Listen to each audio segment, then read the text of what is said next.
আচ্ছা আপুরা, আপনারা বলেন তো, কুরবানির মাংসে যে স্বাদটা, ওইটা কি অন্য সময় যদি আমরা গরুর মাংস কিনি তাহলে কি পাওয়া যায়? এটা আপনাদের কাছে একটা প্রশ্ন, আপনারা অবশ্যই কমেন্ট করে আমাকে জানিয়ে দেবেন।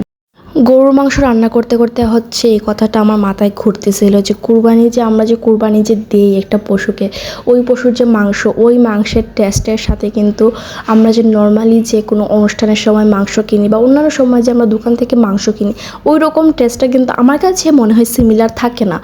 আর কুরবানির দিন প্রথম যে মাংস রান্না করা হয়, একদম তাজা যে ফ্রেশ মাংসটা, ওই মাংসটার টেস্টটা কিন্তু পুরাই ডিফারেন্ট। আমার কাছে সবচেয়ে মজা লাগে ওই মাংসের টেস্টটা। অনেকে আমি দেখেছি হচ্ছে একদম তাজা যে মাংসটা, মাংসটার যে তরকারিটা রান্না করা হয়, ওই তরকারিটা অনেকেই খেতে পারেন না, বাট আমার কাছে না একদম অন্যরকম একটা ফ্লেভার লাগে এই মাংসটাতে।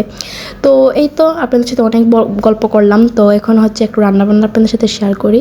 সো এখানে হচ্ছে তেলের মধ্যে রসুন আর আদা বাটাটা আমি দিয়ে দিচ্ছি। এবার এইগুলোকে একটু ভেজে নিব, মানে একটু সুন্দর স্মেল বের হয়ে আসলেই হয়ে যাবে আর কি। তো এই পর্যায়ে আমি মাংসটা দিয়ে দিচ্ছি। আর এটা কিন্তু আমাদের কোরবানির মাংস, এটা ফ্রিজে ছিল এবং ফ্রিজ থেকে আমি ডিফ্রোস্ট করে নিয়েছি। আর এখানে হচ্ছে কাটা পেঁয়াজগুলো দিয়ে দিচ্ছি। মানে পেঁয়াজ কুচি করে দিলে মানে একদম গলে যায়, এটা কোনো আর পাত্তাই পাওয়া যায় না।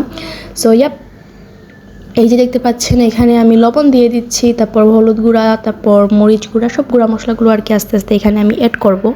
আমি কিন্তু এখানে গরম মশলার গুঁড়াটাও অ্যাড করেছি। আসলে গরম মশলার গুঁড়াটা এই যে এখানে অ্যাড করেছি। গরম মশলার গুঁড়াটা দিলে কী হয়, মানে আমি তো আবার আস্ত গরম মশলাটা দিলাম, তো দুইটা গরম মশলা মিলে না তরকারির টেস্টটা খুবই অসাধারণ আসে। আপনারা এই টিপসটা একটু ট্রাই করে দেখতে পারেন, দুইটা গরম মশলা একসাথে দিলে কিন্তু এটা টেস্টটা খুবই সুন্দর আসে।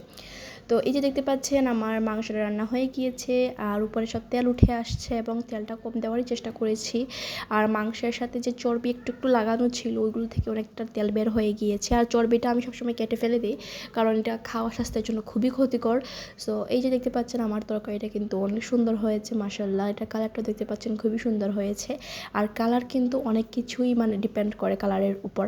তো এই তো আজকে বিদায় নিয়ে নিচ্ছি। আল্লাহ হাফেজ, আসসালামু আলাইকুম।